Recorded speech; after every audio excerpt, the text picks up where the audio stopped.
Welcome back to my channel. What you should have said was the channel where we talk all about tough conversations with friends, with family members, with coworkers, with lovers, really everyone who is most important to us. Many of my listeners are patient, peace-loving, hardworking people. They don't tend to want to have tough conversations because they don't like to rock the boat, and this is true of their relationships in their personal life, and probably doubly more so in their work life as well. Today we're going to have our second What You Should Have Said Was case study, and this one is going to be all about asking for what you want at work. Stay tuned.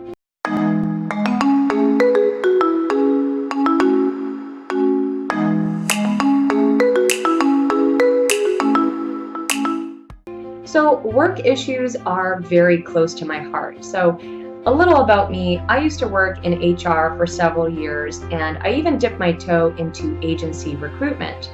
So because of my background in HR and recruitment, I think I have pretty good insight into the way that hiring and promotion decisions are made.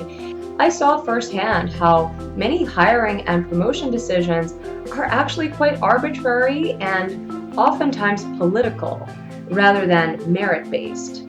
We'd like to think that the most qualified person for the job will be the one who gets it, when the truth is that this is often not the case. Many people get slotted into positions that they are underqualified for simply because they knew the right people, they were at the right place at the right time, and oftentimes they just asked, they applied. Maybe they didn't have much competition, and in the end they got what they wanted. It's not right, but it happens more often than you think. Conversely, I saw a lot of talented people and a lot of hardworking people get passed up for promotions that they really should have gotten simply because it was more convenient, easier, and cheaper to keep them where they were. So these hardworking, these talented people were often kept in positions that didn't really allow them to fully show the full scope of their talents, simply because hiring managers knew that that job vacancy would be really hard to fill. That means it would be really hard to find someone else with the same skill set willing to work for that low wage with often bad working conditions, whether it's bad hours or difficult coworkers or a heavy workload. So the world of work, the professional realm in general, provides us many opportunities for tough conversations, and certainly asking for a promotion is definitely up there as far as tough conversations go. Today, we're going to hear from someone who is struggling with a work situation that they really want advice on, and here's what they wrote. So every job I have ever been in, I have become the most useful employee. I always make a point to learn other people's jobs so I can help my coworkers when they need it. I do extra work when others are tired or out, and I fix things no one has thought of fixing. I go above and beyond because to me it's not just work, it's what I do every day, and they capitalize do. And much like parenting, if I'm doing it the best I possibly can. One would think that this behavior brings raises and promotions, but it never does. Instead, it just creates an atmosphere of, just let Kim do it. And worse yet, why isn't Kim doing more right now? Because I have the ability to work like 3 people, it quickly becomes an expectation rather than appreciated. I am rarely offered more money or a promotion until I stomp my feet or threaten to quit, and at that point, when I have been forced to stomp around, I don't even want the job anymore. It happens to me over and over, so I know it's me. Again, me is capitalized. Any advice would be helpful right now. So there's a lot going on here, but first I want to start off with just saying how impressed I am by this person who has really taken the time to reflect on this pernicious pattern in their employment history and really take ownership of that. Yeah, a lot of times frustrating things will happen to us over and over, and yet we continue to blame things, people, and circumstances that are outside of our control.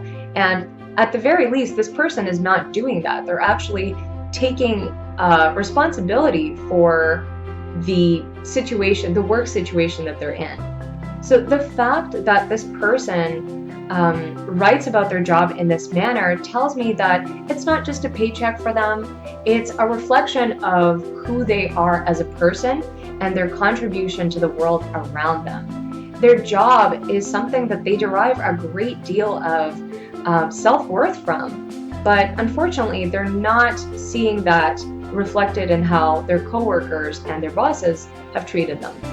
However, I would argue that while this person takes their job very seriously, they have ignored their career. I really want to make a distinction between job and career. A job is a job. It's an exchange of labor for currency. Your career, though, is the sum total of your contribution to the world around you. To me, it includes both paid and unpaid activities.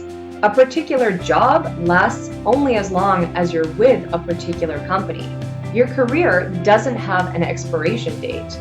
The job that you have and the jobs that you have had are just parts of your career, but they're not the sum total of it. So it sounds like this person is very actively contributing to each job that they're on. However, they have ignored their overall career development trajectory. So what's missing from this letter is a sense of exactly what this person wants out of not just their job, but their career as a whole. They don't really mention specific career goals or the reasons why they feel so inclined to contribute to their job to this extent where they're burning themselves out. So I would say before talking to their boss or their coworkers, and certainly long before they have to stomp around, they really need to get clear about what it is that they want from their career, not just from their job. So if what you're after is more money for the job that you already have, then it's probably a good idea to look at what the market is able to offer you. So check out other job postings, see if other employers are looking for employees with your level of expertise and skills and what you could potentially fetch on the open market. You might find that actually it's exactly what you're getting now, or you might find that your employer is vastly underpaying you for the value you provide. Either way, that's important intel that you can then use to leverage a raise from your current employer if that's your goal. If what you want, though, is more interesting and challenging work and perhaps more responsibility, then look at what specific positions interest you and what skills and abilities those positions require of you if you were to be successful in them.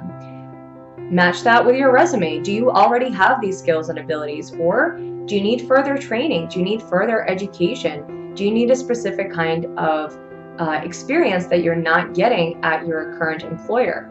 Make a development plan with this in mind. You can even share that with your current employer. I think it's a really good idea to make your future career development plans known to your employer, not as a threat, more as your genuine intention. Many employers are willing to even lend you a hand in achieving your professional goals. I know that when I was doing some of my HR schooling, my employer at the time subsidized some of the cost of my courses. Not all of it, but their help was significant, and if I hadn't asked, I know I definitely would not have gotten it. So based on what this person wrote in their letter, I'd be willing to bet, if I were a betting person, that actually they're not really after either the promotion nor the salary raise. What they're really after is the feeling of being valued, the feeling of being respected, and the feeling of being acknowledged for what it is that they provide to the company. And they're not currently getting that. So before they're able to have a tough conversation about this, they really should do some soul searching about what being acknowledged looks like for them. Does it look like a raise? Does it look like a promotion? Does it look like more autonomy? Does it look like a lighter workload? Does it look like extra support? They have to really get clear about what acknowledgement looks like, what respect looks like, and ask for exactly that. Get specific about what you want. Make it as concrete as you can. Put some verbs in your sentences. Once you're clear about what you want, you can then have a tough conversation with your employers about just that.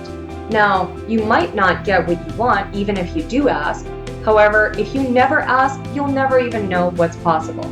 So, there is a note of resentment and exasperation in this person's letter, and I thought a great deal about why that might be. And I think that a lot of times we spend so much time at work that our coworkers and our company become like a substitute family for us. We've all heard the term work family, and in fact, we may even see them more often than our real family. You need to remember that unlike your family, your employers and the managers who you report to, who represent your employers, are not looking out for your best interests. They are looking out for the best interests of the business as a whole and the shareholders of said business. If you're doing the job of 3 people, from the management's perspective, it's actually not in their best interest to promote you, because in your current role, you're saving them both time and money. So you can have a harmonious relationship with your employer only when what is in their best interest actually coincides with what's in the best interest of you and your career development. But again, you do need to advocate for yourself. You need to have a tough conversation about it, and you need to face these things head on. If you don't do it, again, your resentment will bubble up to the surface, and as this person puts it, you'll start stomping around and threatening to quit, threatening to leave. That kind of outburst is a really great way to burn bridges and erase any goodwill and credibility that you may have built up throughout the years. So before you talk to your employer, though, you really do need to get clear on what it is that you want to get out of that employment relationship. You need to have some tough conversations with yourself about your career. Here are a few to get you started. What impact do I want my career to have on the world around me? Try to think about both paid and unpaid activities that you do. Those are all a part of your career. So you can think about your hobbies, your interests, even your family activities, as well as your job responsibilities, and how those all help you with the impact that you want to make in the world around you. What do I want to create? Right? Our impact creates a difference in the world. So what do you want to create? Is it wealth? Is it more wealth and stability for yourself, for your family, for your customers? Is it comfort, a comfortable lifestyle? Is it security? Is it a particular product or service that makes life easier for other people? So what kind of thing do you want to create? Maybe you want to create human beings that are functional and doing good in the world. That's a perfectly fine thing to create as well if you want to focus on being a parent. That can also be part of the impact that you have, and you can do that in your career as a parent. So you have to think about what you want to create and the impact that that's going to have on the world around you. What types of rewards are most valuable to me? Now, of course, the low-hanging fruit here is money, but not everybody is motivated by money. Some people are motivated by prestige. Some people are motivated by greater levels of autonomy at work. Some people are motivated by time off, flexibility perhaps in their schedule. So what are the rewards that are meaningful to you? What kind of work environment is most suitable for me to get the kind of rewards that I want and be able to make the kind of impact that I want? That kind of question is a really tough one because it requires you to answer all the previous ones. You might want to think about also what changes need to be made in my current environment in order for me to be able to make the kind of impact that I want to make and to get the kind of rewards that are meaningful for me. So these questions are a really great way to get started, and definitely something that you should do before you have that stomping around moment, and certainly before you have that tough conversation with your employer. So there you have it. You can ask for more money. You can ask for a promotion, but first get clear about which of these things you want and why. Get active about your career development. Certainly don't put it on autopilot and don't expect your employer to be active about it on your behalf. Remember, if you don't ask, you don't get. Thanks for listening. I hope this has been helpful for you, and I look forward to seeing you in the next one. Bye!